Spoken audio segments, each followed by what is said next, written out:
Nagaan isiniif ta'u daawwattoota keenya kan daawwachaa jirtan sagantaa Yookoo Doktor 724 yeroo hundumaa ETV language irratti waa'ee fayyaa qophiin qopheessine isiniif dhiyeessinutu isiniif darbaa jira. Nu waliin turaan afeerraa kooti qopheessaan qophii kanaa aan Abdii Dingataatii ogeessi kaameraaf sagalee keenya Geediyoon Mikaa'el jira. Keessumaa qabadhee dhiyaadheen jira. Keessummaan koo har'aa yeroo baay'ee kan social media irratti waa'ee qaama saalaa wal quunnamtii irratti barreessuudhaan dhiyoo asitti kan beekamedha. Dr. Naafiyaad baga nagaan dhufte. Baga nagaan dhufte Abdii. Egaa studio Yookoo Doktor irraa nu dhufteetta. Baay'ee si galateeffannaa maqaa daawwattoota keenyaan. Galatoomi. Nu daawwadhaan afeerraa kootii har'agaa namoonni baay'een dubbachuudhaaf kan saalfatan garuu immoo namoonni baay'een rakkoo isaa kan qaban waa'ee qaamni saalaa dhiiraa ka'uu dadhabuu walii wajjin dubbanna. Dr. Naafiyaad egaa waan namoonni baay'een sodaatanii kaastaati. Barumsa namoonni baay'een barachuu qabanii fi akka maatiitti illee irratti dubbannu yeroo baay'ee abbaa faatii avoidii godhu wanta kana irratti dubbachuudhaaf garuu rakkoo baay'ee uummata keessa jirudha. Maali wanta kana dubbachuudhaaf wanti si kakaase yeroo baay'ee? Okay, galatoomi Abdii. Egaa hawaasni ati keessa jiraattu baay'ee murteessaadha waan hundumaaf iyyuu. Fayyaani salphiin qabu. Fayyaan dhoksaan qabu. Na yeroo baay'ee biyya keenya keessatti kan baratame maalidha? Waa'ee fayyaa wal quunnamtii saalaa wal qabatanii akkasumas immoo rakkoo isaa yoo qabaate namni tokko mana yaalaa dhufuun sodaata baay'ee. Maal jedheen dubbadha jedhaa even tariitti atillee argiteetti ta'uu danda'a manuma yaalaa yommuu dhufan bataasaa dhibee isaanii dubbatachuudhaaf daqiiqaa meeqa naannoo bakka sana jechuudha. Dubbachuu baay'ee saalfatu baay'ee sodaatu. Kan biraa immoo almost waggaa afurii oliif social media irratti barreessaa turedha. Gaaffiiwwan inboxii gaafataman baay'inaan nan laalan ture. Yeroo argadhee baay'inaan deebisuu baadhusi. Gaaffiiwwan kanneen yommuu laalan ture. Yeroo baay'ee maaliin godhaa? Gaaffii namoonni baay'ee gaafatan irratti barreessan ture.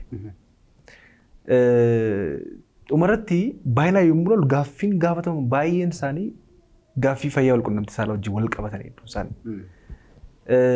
Akka biyyoota alaatti yoo ilaalte biyyooti guddatanii biyya keenya keessatti illee baratamne sex therapist kan jedhaman jiru. Kanumti dhibbi wal quunnamtii saalaa qofa irratti specialize godhanii ba'an jiru namoonni baay'een. Biyya keenyatti barumsi kun jalqabamne akkuma gorsuma xiinsammuu namoota kennantu jira malee jechuudha. Kanaaf maal yeroo baay'ee nan laalan ture. Koorsiiwwan tokko tokko nan ilaalaa, viidiyoowwan tokko tokko nan ilaalaa. Mana yaalaas namoonni baay'een hin dhufu. Yeroo baay'ee amma namooti wal qabsiifnee ilaaluu dandeenya. Bitta fayyaa wal quunnamtii saalaa kana waan baay'ee wal qabsiifnee ilaaluu dandeenya. Namni dhala dhabuudhaaf hin dhufa yeroo baay'ee mana yaalaa. Dhala dhabuudhaaf hin dhufa. Ka'uusii isaa yeroo ilaaltu baay'inaan dhimmoota kana wajjin wal qabatanidha. Dhimmoota wal quunnamtii saalaa wajjin wal qabatan. Fakkeenya si kaasuu hin danda'a. Waa'ee wal quunnamtii saalaa ilaalchisee dhala dhabuun dura dubartiin tokkoo fi abbaan manaa tokko fi haati manaa tokko wal quunnamtii saalaa gahaa ta'e gochuu qabudha. Kana jechuun torbeetti hogguu 3 isaa ol jedha. Yeroo baay'ee maal namoonni akka waan dubartiin rakkina qabdutti yookiin immoo dhalchuu dideetti yeroo talkaan jiru. Wantoota kana hin qoranna deemnee bira geessaa jechuudha. Infertility wajjin illee wal qabsiisuu dandeessaa. Kanaafidha yeroo baay'ee barreeffamoonni namooti barreeffama garaagaraa barreessanis jiru. Kan nurra jalqabanis jiru. Namoonni fakkeenya godhanus baay'een jiru. Yaa moora amma hin baramne hawaasatti bee public gootee haasuun kun hin baratamne beektaa. Sababa kanaaf jecha nuti immoo maal goonaa barreessuun jalqabe. Yeroo jalqaba barreessuu jalqabe namoonni baay'een isaanii kan baay'ee reakshinii guddaa argate. Yeroo isin jedhutti namoota baay'ee bira ga'eera. Wanta akkasii immoo seenee barreessuu kootti kan na jajjabeessan jiru. Keessaan kan nu qunnaman baay'een isaanii jiru. Battaluma waa'ee kana barreessu nama baay'ee keessaan na qunnama. Kan immoo si arrabsus jiraachuu danda'a. Egaa wanti numtu yommuu bira guddis baddee siin jedhanii guddis badii kanumti arraban taanee si arrabsus jira.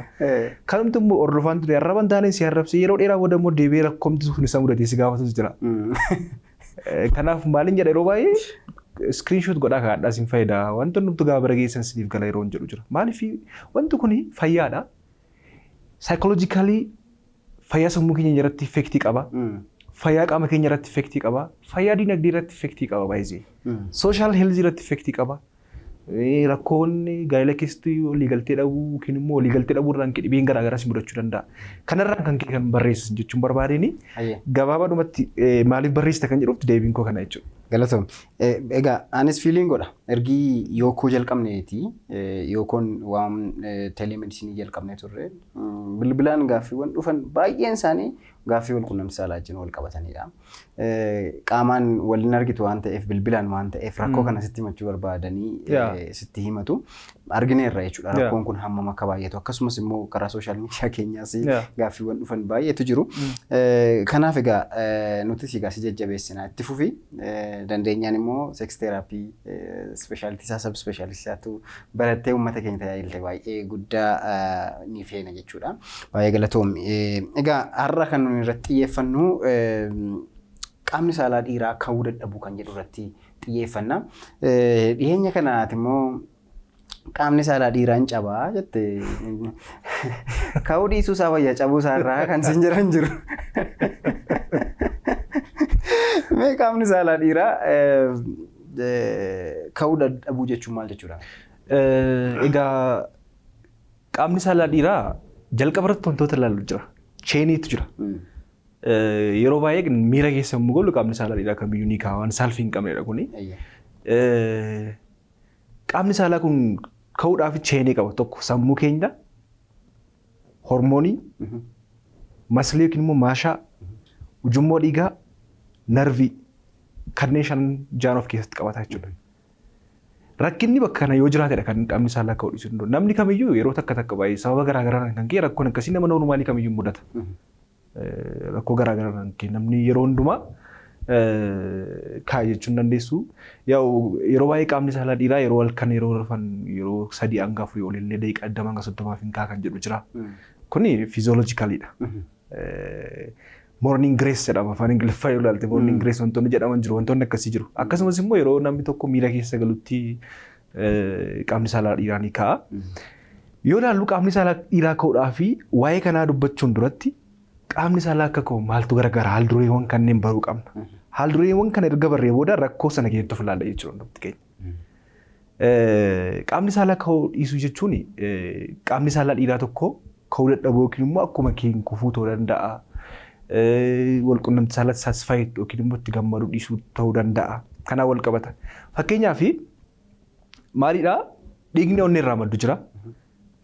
Qaamni saalaa keessa ujummoon dhiigaa jiru, narviin sensitiviitii narviiwwan jiru, ispeesiin jira, maslii yookiin immoo maashaawwan jiru. Kanaaf maalidhaa qaamni saalaa dhiiraa tokko kan ka'u kan jennu dhiigni onnee irraa maddu gara ujummoo dhiigaa qaama saalaa dhiiraa kana keessa jiran dhaqanii guutamuudhaan ispeesiin sun hin guutama. Ujummoon dhiigaa sun yommuu dhiigaan guutamu ispeesiin hin guutama jechuudha. Yeroo sana qaamni saalaa dhiiraa ka'ee jabaata jechuudha. Kanaaf tokkoffaa hormooniin barbaachisa. Hormooniiwwan veezelii yookiin immoo ujummoowwan dhiigaa kana bal'isanii dhiphisan jiru. Gama biraan yoo ilaalle immoo sammuun keenyadha kan hormoonii kana gadhiisu. Sammuun keenya ni ajaja hormooniiwwan garaagaraa kanneen ajajaman jiru.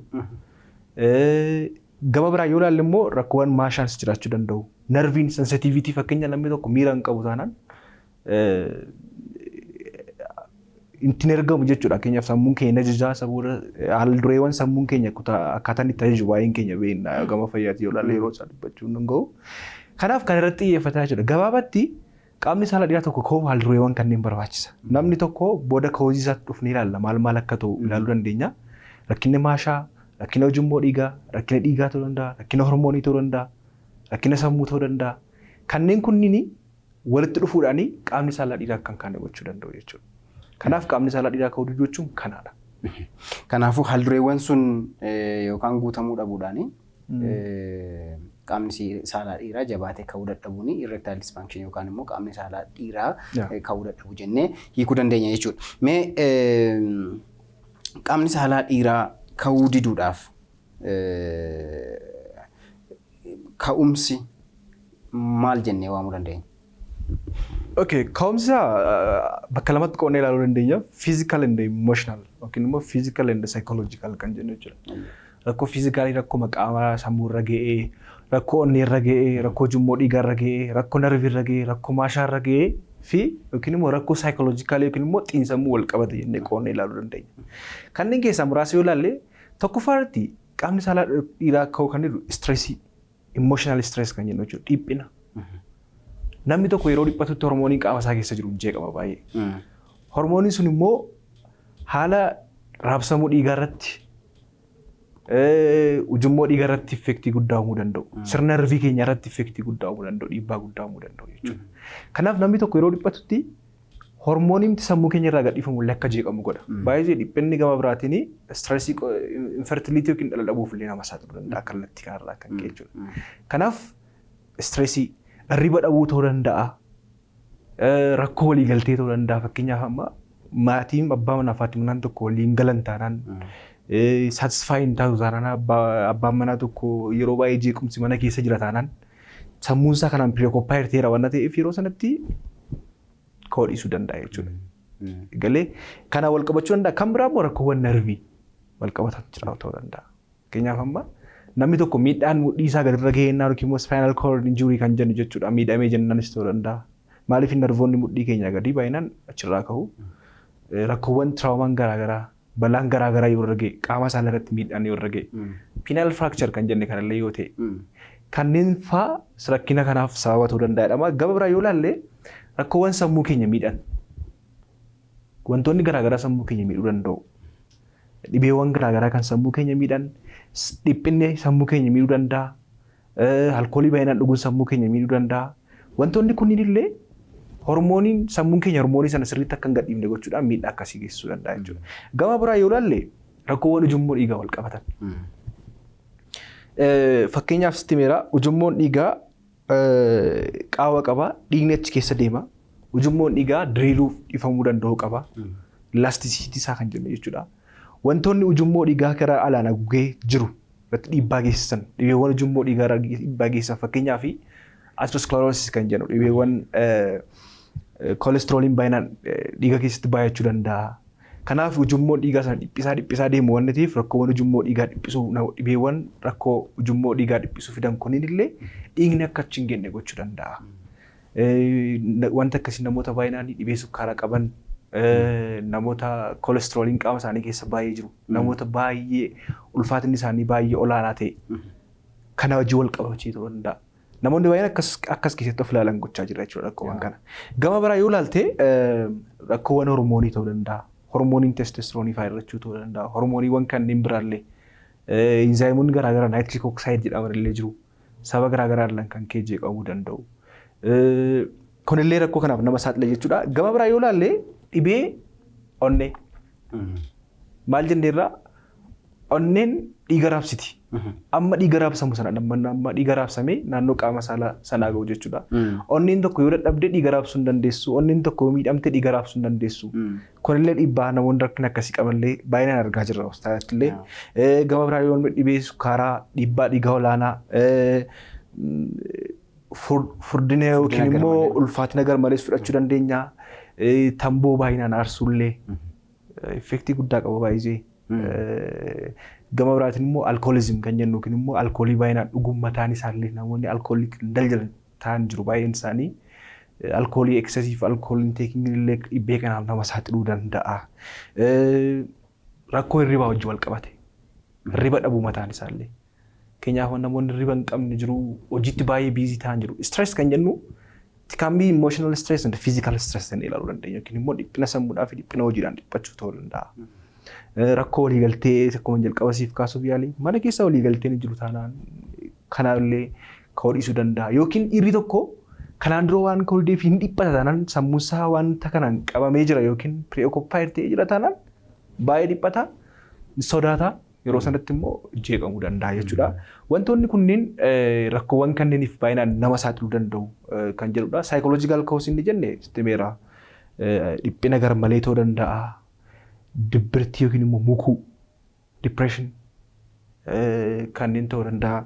Wantoonni kunniin wal qabatanii dhibee kanaaf nama saaxiluu danda'u jechuudha gabaabaatti. Baay'ee galatoomii dooktar. Egaa rakkoowwan kun tokko tokkoonis ta'u walitti dabalamanii rakkoo kanaaf nu saaxiluu danda'u jechuudha. Egaan daawwattoota keenya waan nu daawwachaa jirtaniif galata guddaa qabdu. Daraartuun oduu qindeessitee jirti. Turtii muraasa booddee walitti deebinaa rakkoo kanaaf furmaanni maali? Rakkoon kun immoo yaalamuu baannaan maaltu ta'uu danda'a kan jedhu walii wajjin ilaallaa boqonnaa muraasa fudhannee walitti deebina.